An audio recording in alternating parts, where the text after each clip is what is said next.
Alright, what's up Dragon Brood? As it turns out, several of y'all have mentioned you don't really know what the magic color combination words mean. You hear me say stuff like Gruul or Simic and you're not really sure what colors those are. So, we're gonna fix that today. Let's hop in. Also, before we get started, if you want one of these sweet shirts, you can get one at the link below. But you know about the 5 basic magic colors, right? We've all seen them before. White, blue, black, red, green.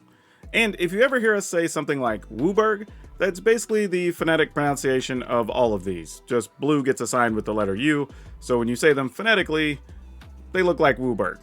Or at least sound like it. Anyway, just wanted that out the way to know where our basis was. Now, until we got to about 2005, I believe, when Ravnica released, we didn't really have proper names for the 2 color combinations. That ended up giving us one for each of the different combinations, which gives us 10 that were the guilds of Ravnica. So let's just go down the list. All right, so you have blue-white, which is Azorius. You've got Boros, which is red-white. Dimir, which is blue-black.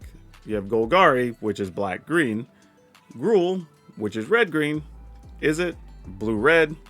Orzhov, white-black. Rakdos, black-red. Selesnya, white-green. Simic, blue-green. Now, all of those are what we use to describe 2 color combinations. And yes, they are tied to guilds in Ravnica, but we use that all the time. Doesn't matter what format, what set, what cards, new sets are in standard, whatever, we all just use this. So if you have a red-white deck, we'll just call it Boros. If you have a blue-black deck, we just say it's Dimir, whatever. So it's a way to shortcut knowing what the colors are in the deck and the type of deck it is. So you would say like Dimir Control, if it was a control deck that played blue and black cards.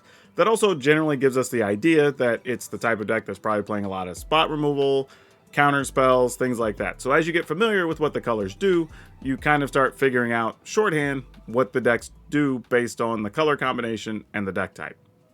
Now the 3 color combos are a little bit trickier because we really didn't have those for a while afterwards. Matter of fact, I believe we got the first half of them with Shards of Alara in 2008, and then I don't think we had Khans of Tarkir come out until 2015 that also had the other half of the 3 color combinations. Actually, I stand corrected. I think it was 2014 on Khans of Tarkir. But that aside, let's talk about what those 3 color combinations are. And again, we'll just go through them alphabetically. So we have Abzan, which is white, black, and green.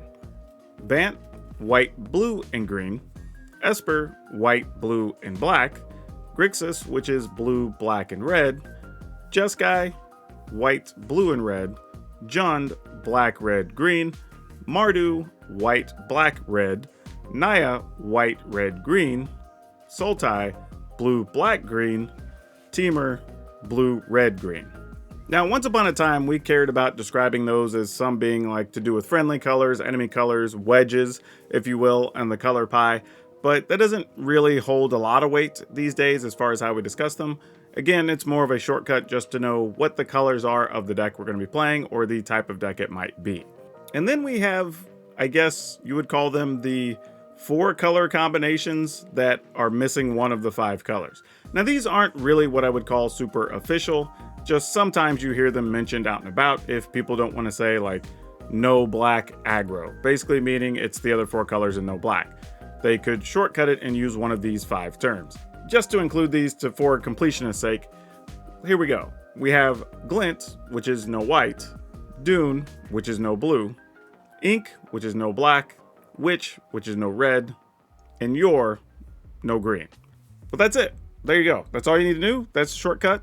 All the different magic colors and color combinations right there in one place for you. So you can go ahead and like, I don't know, favorite this video or something, like it, that'd be awesome. And then you can just refer other people to it that start playing and don't understand what the color combinations are. So anyway, if there's anything else you want to know that we should make a video for, let me know down in the comments. Otherwise, that's all I have for you for now. We'll see you next time.